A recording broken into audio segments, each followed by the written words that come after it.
Hi friends, ರುಚಿ ಪಾಕಶಾಲೆ ಚಾನಲ್ಗೆ ತಮ್ಮೆಲ್ಲರಿಗೂ ಮತ್ತೊಮ್ಮೆ ಸ್ವಾಗತ. ಇವತ್ತಿನ ನನ್ನ ಫುಡ್ ಬ್ಲಾಗ್ನ ನಿಮ್ಮ ಜೊತೆ ತುಂಬ ಇಷ್ಟಪಟ್ಟು ಶೇರ್ ಮಾಡಬೇಕಂತ ಅಂದ್ಕೊಂಡಿದ್ದೀನಿ. ಯಾಕೆಂದರೆ ತುಂಬ ಜನರು ಬೆಳಗ್ಗೆ ಬ್ರೇಕ್ಫಾಸ್ಟ್ ಏನು ಮಾಡಬೇಕು ಅಥವಾ ಆಫೀಸ್ಗೆ ಏನು ಪ್ಯಾಕ್ ಮಾಡಬೇಕು ಅನ್ನೋದು ತುಂಬ ಯೋಚನೆ ಮಾಡ್ತಿರ್ತಾರೆ. ಗಡಿಬಿಡಿಯಲ್ಲಿ ಕೆಲವೊಂದು ಸಲ ಹಾಗೆ ಕೂಡ ಹೋಗ್ಬಿಡ್ತಾರೆ ಆಫೀಸ್ಗೆ. ಸೊ 10 ನಿಮಿಷದಲ್ಲಿ ನಾನು ನಿಮಗೆ 2 ರೆಸಿಪಿನ ತೋರಿಸ್ಬೇಕು ಅಂದ್ಕೊಂಡಿದ್ದೀನಿ. ನೋಡಿ, ಇದು 10 ನಿಮಿಷದಲ್ಲಿ ಮಾಡಿದ್ದೀರಂದರೆ ನಂಬ್ತೀರಾ? ಫ್ರೆಂಡ್ಸ್, ಇದನ್ನ ದಿಢೀರಂತ ಹೇಗೆ ಮಾಡೋದು ಅಂತ ನೋಡೋಣವಾ? ನಾನಿವತ್ತು ಈ ಅಕ್ಕಿ ಶಾವಿಗೆನ ಬಳಸ್ಕೊಂಡು 2 ಥರದ ರೆಸಿಪಿಗಳನ್ನು ತೋರಿಸ್ತೀನಿ. ಜಸ್ಟ್ 10 ನಿಮಿಷದಲ್ಲೇ ಇದನ್ನ ರೆಡಿ ಮಾಡ್ಕೋಬಹುದು. ತಿನ್ಲಿಕ್ಕೂ ತುಂಬ ರುಚಿಯಾಗಿರುತ್ತೆ. ಒಂದು ಬಂದ್ಬಿಟ್ಟು ನಿಂಬೆ ಹಣ್ಣಿನ ಶಾವಿಗೆ, ಇನ್ನೊಂದು ಬಂದ್ಬಿಟ್ಟು ಮೊಸರು ಶಾವಿಗೆ. ಫಸ್ಟು ಒಂದು ಪಾತ್ರೆಗೆ 2 ಲೀಟರ್ನಷ್ಟು ನೀರು ಹಾಕೊಳ್ಳೋಣ. ಸ್ಟವ್ನ ಆನ್ ಮಾಡ್ಕೊಂಡ್ಬಿಟ್ಟು ಇದಕ್ಕೆ 1 ಟೀ ಸ್ಪೂನ್ ಅಷ್ಟು ಉಪ್ಪು ಹಾಕೊಳ್ಳೋಣ. ನೀರು ಚೆನ್ನಾಗಿ ಕುದಿಬೇಕು, ಇದನ್ನು ಕುದಿಸ್ಕೊಳ್ಳೋಣ. ಫ್ರೆಂಡ್ಸ್, ಕುದಿಯೋ ನೀರಿಗೆ ಅಕ್ಕಿ ಶಾವಿಗೆನ ಹಾಕೋಬೇಕು. ಈ ಶಾವಿಗೆ ಬಂದ್ಬಿಟ್ಟು ಸ್ವಲ್ಪ ತೆಳುವಾಗಿರುತ್ತೆ ನೋಡಿ, ಈ ಥರ. ಇದು ಬೇಗನೆ ಬೇಯುತ್ತೆ. ನಮಗಿದು ಲೋಕಲ್ ಮಾರ್ಕೆಟ್ನಲ್ಲಿ ಸಿಗುತ್ತೆ, ಹಾಗೆ ಆನ್ಲೈನಲ್ಲಿ ಕೂಡ ಸಿಗುತ್ತೆ. ಅಕ್ಕಿ ಶಾವಿಗೆ ಅಂತ ಹೇಳಿದ್ರೆ ಕೊಡ್ತಾರೆ ನೋಡಿ, ಈ ಥರ ತೆಳುವಾಗಿರುತ್ತೆ. ಇದನ್ನ ನೀವು ಕ್ವಾಂಟಿಟಿ ತೊಗೊಳ್ಳೋದಾಯ್ತು ಅಂದರೆ ಕ್ವಾಂಟಿಟಿ ಲೆಕ್ಕದಲ್ಲಿ ನಾನು ಇದನ್ನು ಒಂದು 500 ಗ್ರಾಮ್ನಷ್ಟು ತೊಗೊಂಡಿದ್ದೀನಿ. ಈ ರೀತಿ ನೀರು ಕುದಿಯುವಾಗ ಶಾವಿಗೆನ ಹಾಕ್ಕೋಬೇಕು.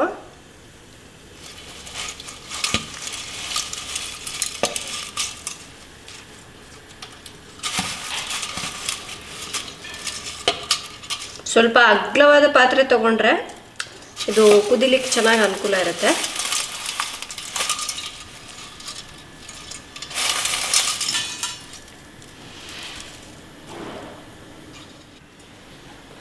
ಶಾವಿಗೆ ಹಾಕಿದ್ಮೇಲೆ ಈ ಥರ ಲೈಟಾಗಿ ಪ್ರೆಸ್ ಮಾಡಿದ್ರೆ ಎಲ್ಲದೂ ಒಳಗಡೆ ಹೋಗುತ್ತೆ. ಶಾವಿಗೆನ ಜಾಸ್ತಿ ಹೊತ್ತು ಕುದಿಸಿದ್ರೆ ಮುದ್ದೆ ಥರ ಆಗಿಬಿಡುತ್ತೆ. ಅದು ಉದುರುದ್ರಾಗಿದ್ರೇ ಚೆನ್ನಾಗಿರುತ್ತೆ. ಫ್ರೆಂಡ್ಸ್, ಹೀಗೆ ಮೇಲೆ ಕೆಳಗೆ ಮಾಡ್ತಾ ಈ ಶಾವಿಗೆನ ಬೇಯಿಸ್ಕೋಬೇಕು. ನೋಡಿ, ಶಾವಿಗೆ ಹಿಂಗೆ ಮುರಿದ್ರೆ ಕಟ್ಟಾಗಬೇಕು. ಇಷ್ಟಕ್ಕಿಂತ ಜಾಸ್ತಿ ಬೇಯಿಸಬಾರ್ದು. ಸ್ಟವ್ನ ಆಫ್ ಮಾಡ್ಕೊಂಡ್ಬಿಡೋಣ. ಇದರಲ್ಲಿರೋ ನೀರೆಲ್ಲ ಸೋಸ್ಕೊಂಡ್ಬಿಡ್ಬೇಕು.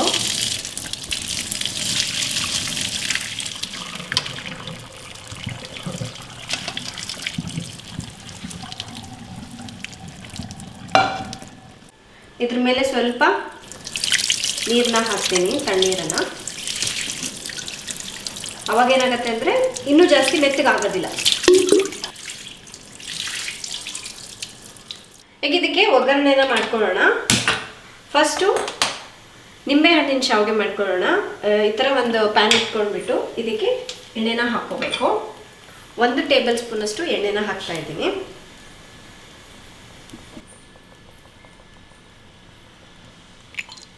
ಒಗ್ಗರಣೆಗೆ ಒಂದು ಅರ್ಧ ಟೀ ಸ್ಪೂನಷ್ಟು ಸಾಸಿವೆ, 1 ಟೀ ಸ್ಪೂನಷ್ಟು ಕಡಲೆಬೇಳೆ, 1 ಟೀ ಸ್ಪೂನಷ್ಟು ಉದ್ದಿನಬೇಳೆ, 1 ಟೇಬಲ್ ಸ್ಪೂನಷ್ಟು ಶೇಂಗಾ ಬೀಜ. ಇವೆಲ್ಲ ಸ್ವಲ್ಪ ಕೆಂಪಗಾಗೋವರೆಗೂ ಈ ಥರ ಹುರ್ಕೋಬೇಕು. ಆಮೇಲೆ ಇದಕ್ಕೆ 1 ಟೇಬಲ್ ಸ್ಪೂನಷ್ಟು ಗೋಡಂಬಿ ಅಥವಾ ಒಂದು 10 ರಿಂದ 15 ಹಾಕೋಬೋದು. ಇದು ಕೂಡ ಸ್ವಲ್ಪ ಗೋಲ್ಡನ್ ಬ್ರೌನ್ ಕಲರ್ ಬರೋವರೆಗೂ ಫ್ರೈ ಮಾಡ್ಕೋಬೇಕು.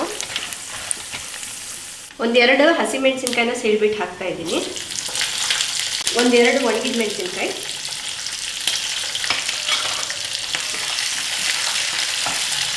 ಸ್ವಲ್ಪ ಕರಿಬೇವಿನ ಸೊಪ್ಪು,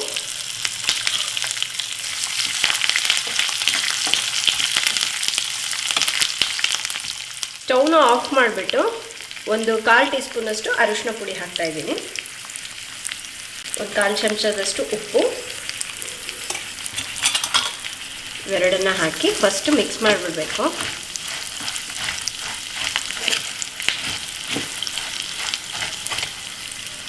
ಇನ್ನು ಲಾಸ್ಟಿಗೆ 1 ಪೂರ್ತಿ ನಿಂಬೆ ಹಣ್ಣಿನ ರಸನ ಹಾಕ್ತಾ ಇದ್ದೀನಿ.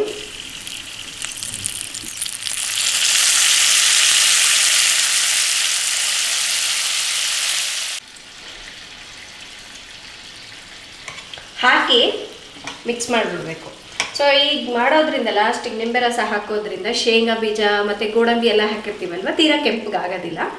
ಈಗ ನಾವು ಕುದಿಸಿರೋಂತಹ ಶಾವಿಗೆನ ಒಂದು ಪಾತ್ರೆಗೆ ಹಾಕ್ಕೊಳ್ಳೋಣ. ಒಂದು ಅರ್ಧ ಭಾಗದಷ್ಟು ಹಾಕೋಬೇಕು.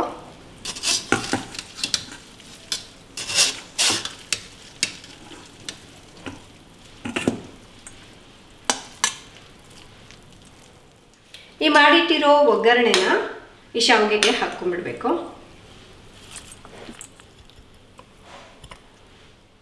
ನಿಧಾನಕ್ಕೆ ಇದನ್ನ ಈ ಥರ ಮಿಕ್ಸ್ ಮಾಡ್ಕೋಬೇಕು. ಉಪ್ಪೇನಾದರೂ ಕಡಿಮೆ ಇದ್ದರೆ ಈಗಲೇ ನೋಡಿಬಿಟ್ಟು ಹಾಕ್ಕೊಬೇಕಾಗತ್ತೆ. ಸ್ವಲ್ಪ ನಾನು ಕಟ್ ಮಾಡಿರೋ ಕೊತ್ತಂಬರಿ ಸೊಪ್ಪನ್ನ ಹಾಕ್ತಾ ಇದ್ದೀನಿ. ಹಾಕಿ ನಿಧಾನಕ್ಕೆ ಈ ಥರ ಮಿಕ್ಸ್ ಮಾಡಬೇಕು. ನೋಡಿ ಎಷ್ಟು ಸಾಫ್ಟ್ ಆಗಿದೆ ಅಂತ, ಜೊತೆಗೆ ತುಂಬ ಉದ್ರುದ್ರಾಗಿ ಕೂಡ ಇರುತ್ತೆ. ಸೊ ಈ ಥರ ಇದ್ದರೆ ಎಲ್ಲರೂ ಇಷ್ಟಪಟ್ಟು ತಿಂತಾರಲ್ಲ. ಮಿಕ್ಸ್ ಮಾಡ್ಕೊಂಡಾಗಿದೆ. ಇದಕ್ಕೆ ಬೇಕು ಅಂದರೆ ಸ್ವಲ್ಪ ಕಾಯಿ ತುರಿ ಹಾಕೋಬೋದು, ಇನ್ನೂ ಚೆನ್ನಾಗಿರುತ್ತೆ. ಬಟ್ ನಾನು ಹೀಗೇನೆ ಸರ್ವ್ ಮಾಡ್ತೀನಿ. ಈಗ ನಾವು ಮೊಸರು ಶಾವಿಗೆನ ಹೇಗೆ ಮಾಡೋದು ಅಂತ ನೋಡೋಣ. ಒಗ್ಗರಣೆಗೆ ಒಂದು 2ರಿಂದ 3 ಟೀ ಸ್ಪೂನಷ್ಟು ಎಣ್ಣೆನ ಹಾಕೊಳ್ಳೋಣ. ಇದಕ್ಕೆ ಒಂದು 1/4 ಟೀ ಸ್ಪೂನಷ್ಟು ಸಾಸಿವೆ, 1 ಟೀ ಸ್ಪೂನಷ್ಟು ಕಡಲೆಬೇಳೆ, ಸ್ವಲ್ಪ ಗೋಡಂಬಿ, ಒಂದು 1/4 ಚಮಚದಷ್ಟು ಜೀರಿಗೆ, ಒಂದು 2 ಒಣಗಿದ ಮೆಣಸಿನ್ಕಾಯಿ, ಸ್ವಲ್ಪ ಕರಿಬೇವಿನ ಸೊಪ್ಪು ಎಲ್ಲ ಹಾಕಿ ಮಿಕ್ಸ್ ಮಾಡಬೇಕು.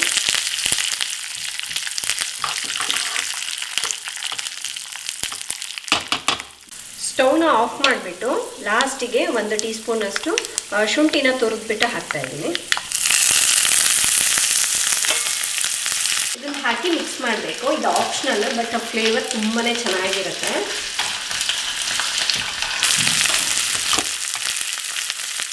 ಈಗ ಒಂದು ಬೌಲ್ಗೆ ಒಂದು 2 ಟೇಬಲ್ ಸ್ಪೂನಷ್ಟು ತುರಿದಿರುವಂತಹ ಕ್ಯಾರೆಟ್ ಹಾಕೊಳ್ಳೋಣ. ಒಂದು ಅರ್ಧ ಕಪ್ನಷ್ಟು ಮೊಸರು ಹಾಕ್ತಾ ಇದ್ದೀನಿ. 1/4 ಕಪ್ನಷ್ಟು ಹಾಲು. ಬರೀ ಮೊಸರಿನಲ್ಲೇ ಕೂಡ ಮಾಡ್ಕೋಬೋದು. ಒಂದು 2 ಟೀ ಸ್ಪೂನಷ್ಟು ಕಟ್ ಮಾಡಿರೋ ಕೊತ್ತಂಬರಿ ಸೊಪ್ಪು, ರುಚಿಗೆ ತಕ್ಕಷ್ಟು ಉಪ್ಪು, ಆಮೇಲೆ ಒಗ್ಗರಣೆ ಮಾಡ್ಕೊಂಡಿದ್ವಲ್ವ ಅದನ್ನು ಕೂಡ ಹಾಕೊಂಡ್ಬಿಡೋಣ. ಸೊ ಈ ಒಗ್ಗರಣೆ ಸ್ವಲ್ಪ ತಣ್ಣಗಾದ್ಮೇಲೆ ಹಾಕೋಬೇಕು, ಇಲ್ಲಾಂದರೆ ಮೊಸರು ಒಡೆದೋಗ್ಬಿಡುತ್ತೆ. ಹಾಕಿ ಎಲ್ಲದೂ ಒಂದ್ಸಲ ಮಿಕ್ಸ್ ಮಾಡ್ಕೊಂಡ್ಬಿಡೋಣ. ಸೊ ಕ್ಯಾರೆಟ್ ಯಾಕೆ ಹಾಕ್ದೆ ಅಂದರೆ ನನ್ನ ಮಗಳಿಗೆ ತುಂಬ ಇಷ್ಟ. ಈ ಥರ ಮೊಸರನ್ನದಲ್ಲಿ ಸ್ವಲ್ಪ ಕ್ಯಾರೆಟ್ ಇತ್ತು ಅಂದರೆ ತುಂಬ ಇಷ್ಟಪಡ್ತಾಳೆ, ಜೊತೆಗೆ ತುಂಬ ಟೇಸ್ಟಿಯಾಗೂ ಇರುತ್ತೆ. ಸೊ ಬೇಡ ಅಂದರೆ ನೀವು ಸ್ಕಿಪ್ ಮಾಡ್ಕೊಂಬಿಡಿ. ಈಗ ಮಿಕ್ಸ್ ಮಾಡಿ ಆಗಿದೆ. ಇದಕ್ಕೆ ಶಾವಿಗೆನ ಹಾಕ್ಕೊಳ್ಳೋಣ. ನೀರೆಲ್ಲ ಈ ಥರ ನೀಟಾಗಿ ಸೋಸ್ಕೊಂಡ್ಬಿಟ್ರೆ ಉದ್ರುದ್ರಾಗಿ ಚೆನ್ನಾಗಾಗುತ್ತೆ. ಫ್ರೆಂಡ್ಸ್, ಇದೇ ಶಾವಿಗೆನ ಬಳಸ್ಬಿಟ್ಟು ಮೊಟ್ಟೆನ ಹಾಕಿ ಕೂಡ ಮಾಡ್ಬೋದು, ತುಂಬ ರುಚಿಯಾಗಿರುತ್ತೆ. ಬೇಕು ಅಂದರೆ ನಿಮ್ಗೆ ಆ ರೆಸಿಪಿ ಕೂಡ ತೋರಿಸ್ತೀನಿ. ನಾನು ತಗೊಂಡಿರೋ ಕ್ವಾಂಟಿಟಿ ಆರಾಮಾಗಿ 4 ಜನರು ತಿನ್ನಬಹುದು. ಈಗ ನಿಧಾನಕ್ಕೆ ಇದನ್ನು ಮಿಕ್ಸ್ ಮಾಡಬೇಕು. ಸೊ ಇದು ಸ್ವಲ್ಪ ಗಟ್ಟಿ ಅನ್ನಿಸ್ತು ಅಂದ್ಕೊಳ್ಳಿ. ಇದಕ್ಕೆ ಇನ್ನೂ ಸ್ವಲ್ಪ ಮೊಸರು ಆ್ಯಡ್ ಮಾಡಿಕೊಂಡ್ರೆ ಕರೆಕ್ಟಾಗಿ ಆಗುತ್ತೆ. ನೋಡಿ ಸ್ವಲ್ಪ ಗಟ್ಟಿ ಅನ್ನಿಸ್ತಾ ಇದೆ, ಇನ್ನೂ ಸ್ವಲ್ಪ ಮೊಸರು ಹಾಕ್ತೀನಿ. ಮೊಸರು ಸ್ವಲ್ಪ ನಾನು ಮನೆಯಲ್ಲೇ ಮಾಡೋದ್ರಿಂದ ಅದು ಗಟ್ಟಿ ಇರುತ್ತೆ, ಅದಕ್ಕಾಗಿ ಈ ಥರ ಮಿಕ್ಸ್ ಮಾಡ್ಕೊಂಡ್ಬಿಟ್ರೆ ಚೆನ್ನಾಗಿ ಹೊಂದ್ಕೊಳ್ಳುತ್ತೆ ಶಾವಿಗೆ ಜೊತೆಗೆ.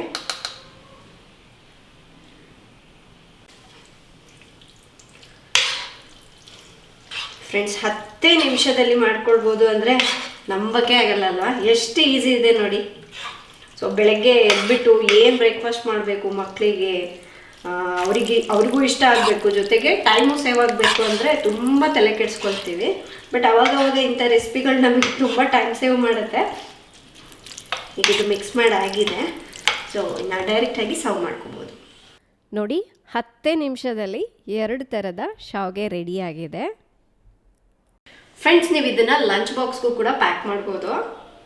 ಇದ್ರ ಜೊತೆ ಇನ್ನೇನು ಸರ್ವ್ ಮಾಡೋ ಅಗತ್ಯನೇ ಇಲ್ಲ, ಹಾಗೆ ತಿನ್ಬಹುದು.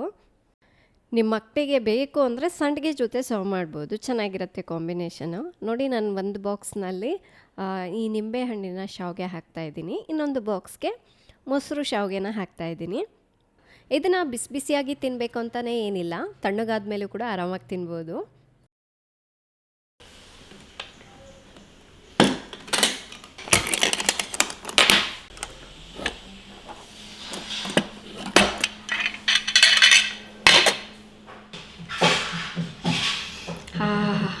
ಫ್ರೆಂಡ್ಸ್, ಇದೇನು ಗೊತ್ತಾ, ನೂಡಲ್ಸ್ ಚಿತ್ರಾನ್ನ. ಸೊ ಫಸ್ಟ್ ಟೇಸ್ಟ್ ಮಾಡಿಬಿಡ್ತೀನಿ.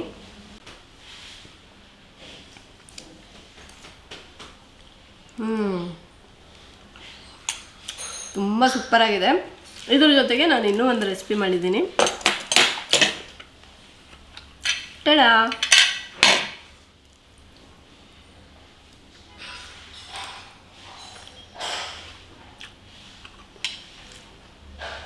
ಇದಂತೂ ಅಲ್ಟಿಮೇಟ್ ಅಂತ ಹೇಳ್ಬೋದು. ಮಕ್ಕಳಿಗೆ ಅಲ್ಲ, ಎಲ್ರಿಗೂ ಇಷ್ಟ ಆಗುತ್ತೆ. ಸೊ ನೋಡಿದ್ರಲ್ವಾ ಫ್ರೆಂಡ್ಸ್, ಕ್ವಿಕ್ಕಾಗಿ 2 ರೆಸಿಪಿನ ಹೇಗೆ ಮಾಡೋದು ಅಂತ. ನೀವು ಇದನ್ನು ಬೆಳಗ್ಗೆ ಬ್ರೇಕ್ಫಾಸ್ಟ್ಗೂ ಮಾಡ್ಕೋಬೋದು, ಅಥವಾ ಈವ್ನಿಂಗ್ ಏನಾದ್ರು ತಿನ್ಬೇಕನ್ಸಿದ್ರೆ ಅವಾಗಲೂ ಮಾಡ್ಬೋದು. ಲಂಚ್ ಬಾಕ್ಸ್ಗೆ ಎಲ್ಲದಕ್ಕೂ ಸೂಟಬಲ್ ಆಗುತ್ತೆ. ಹಾಗೆ ಈ 2 ರೆಸಿಪಿಗಳ ಮಾಡಿದ್ದೀನಲ್ವ ಶಾವಿಗೆ ಯೂಸ್ ಮಾಡಿಬಿಟ್ಟು, ಆ ಶಾವಿಗೆ ಪ್ರಾಡಕ್ಟ್ನ ಲಿಂಕ್ ಕೂಡ ಡಿಸ್ಕ್ರಿಪ್ಷನಲ್ಲಿ ಕೊಟ್ಟಿರ್ತೀನಿ. ನೀವು ಅಲ್ಲಿಂದ ಬೇಕು ಅಂದರೂ ಬೈ ಮಾಡ್ಕೋಬೋದು. ಸೊ ಇವತ್ತಿನ ನನ್ನ ಈ ಫುಡ್ ವ್ಲಾಗ್ ತಮ್ಮೆಲ್ಲರಿಗೂ ಇಷ್ಟ ಆಗಿದೆ ಅಂದ್ಕೊಳ್ತಾ ಇದ್ದೀನಿ. ಇಷ್ಟ ಆದರೆ ಲೈಕ್ ಮಾಡಿ, ಶೇರ್ ಮಾಡಿ. ನಾಳೆ ಏನಾದರೂ ಹೊಸ ರೆಸಿಪಿಯೊಂದಿಗೆ ಮತ್ತೆ ಸಿಗ್ತೀನಿ. ಅಲ್ಲಿವರೆಗೂ ಟೇಕ್ ಕೇರ್, ಬಾಯ್.